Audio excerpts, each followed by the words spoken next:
행사도 계속되고 있습니다. 가택 수상을 축하하는 화환들이 잇따라 도착했고 한강 작가가 대표인 책방은 문을 열지 않았는데도 인증사진을 남기려는 발걸음이 이어졌습니다. 휴일을 맞아 독서인들의 성지, 타주 출판단지로 나들이 나온 시민들도 눈에 띄었습니다. 책들도 많고 분위기도 좋다고 해서 자주 오게 됐고, 소설책 같은 거 많이 읽는데 책 같은 거 많이 읽다 보면은 제가 어디 있는지 까먹고 그냥 모험을 하는 것 같아요. 출판업계는 물론 시민들까지 이번 한강 작가의 수상이 한국 문화, 나아가 독서에 대한 관심이 높아지는 계기가 되기를 바랐습니다. YTN 유경표입니다.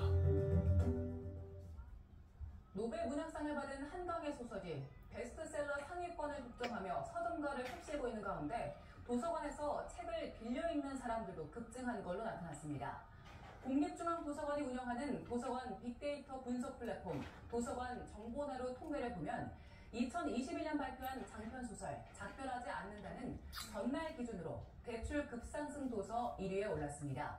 특히 작별하지 않는다는 지난달 30일부터 일주일간 대출 현황을 분석한 순위가 445위였지만 3위로 올랐고 소년이 온다 역시 주간 대출 순위가 178위에서 2위로 급상승했습니다. 지난 56년 동안 우리나라 해역의 수온이 전체 지구 평균보다 2배 더 뜨거워진 것으로 나타났습니다. 특히 명태가 멸종되고 오징어마저 사라져가는 동해는 수온이 2도 가까이 올랐습니다. 최하영 기자가 보도합니다. 제주 앞바다에 핀 바다의 꽃 연산호가 축 늘어진 채 녹아내렸습니다. 올여름 역대급 폭염에 물이 차갑기로 유명한 동해안에선 양식어류가 무더기로 폐사했습니다. 전체 사용 미수 대비 3분의 1까지도 폐사가 날 우려가 있습니다. 현실적으로 지금 폐업을 지금 고려할 정도로 힘든 상황입니다. 지난 56년 동안 지구 표층 수온이 0.7도 오를 때 우리나라 해역은 1.44도 오른 것으로 나타났습니다. 지구 평균보다 2배 더 뜨거워진 겁니다. 특히 명태가 사라지고 오징어마저 씨가 말라가는 동해는 수온이 1.9도나 올랐습니다. 동해는 북부는 차가운 물, 남부는 따뜻한 물로 구성되어 있는데요.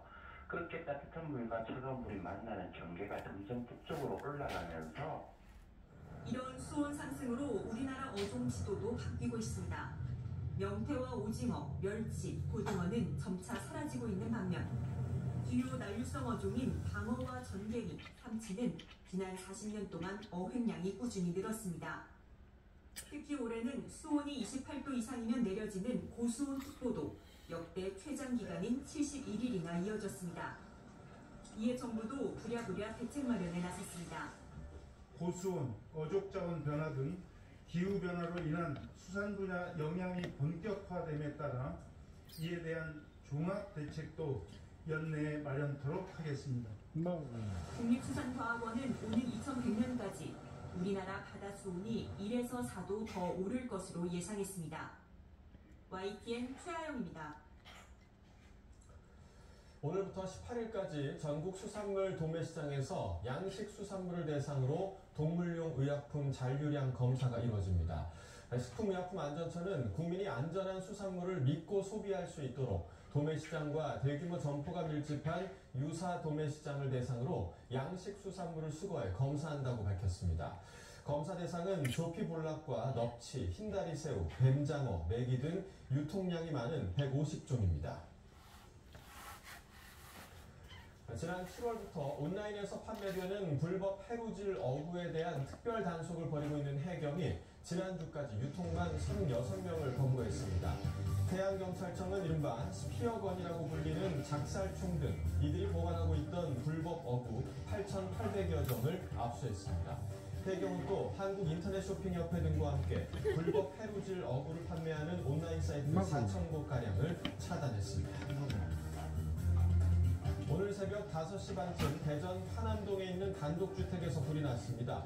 일가족 4명이 모두 대피해 인명피해는 없었고 불은 1시간 40여 분 만에 꺼졌습니다.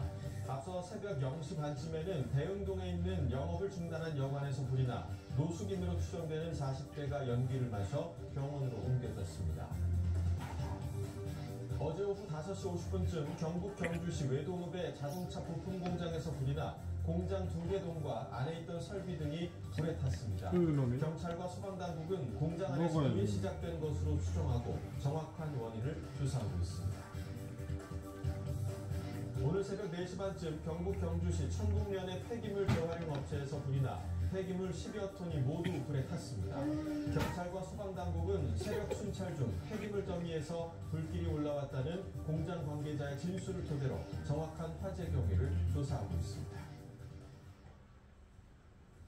유엔 평화유지군을 향해 레바논에서 철수하라고 요구하는 이스라엘군이 이번엔 유엔군 기지 정문을 탱크로 부수고 진입했습니다. 유엔은 이스라엘이 국제법을 어기고 있다며 전쟁 범죄에 해당할 수 있다고 맹비난했습니다. 홍주혜 기자입니다. 이스라엘군이 기자들을 숲으로 데려왔습니다. 헤즈볼라가 판 땅굴을 발견했다며 대전차 미사일과 소총 등 군사 장비를 들여오는 통로로 쓰였다고 주장합니다. 그러면서 땅굴과 유엔군 시설의 거리가 아주 가깝다고 강조합니다. Another thing that I want to emphasize is how much we close to the UN base. The right, it's less than 200 meters from us. 같은 날 새벽 레바논 주둔 유엔 평화유지군 기지에 이스라엘군 베르사바통 2대가 진입했습니다. 정문을 부수고 들어와 기지 조명을 끄라고 요구하다가 45분 만에 돌아간다는 게 평화유지군 측 설명입니다. 또 2시간쯤 뒤엔 같은 기지 인근에 연막을 내뿜는 포탄이 떨어졌고 이후 병사 10여 명이 발진과 위장장애 등의 증상을 보였다고 덧붙였습니다.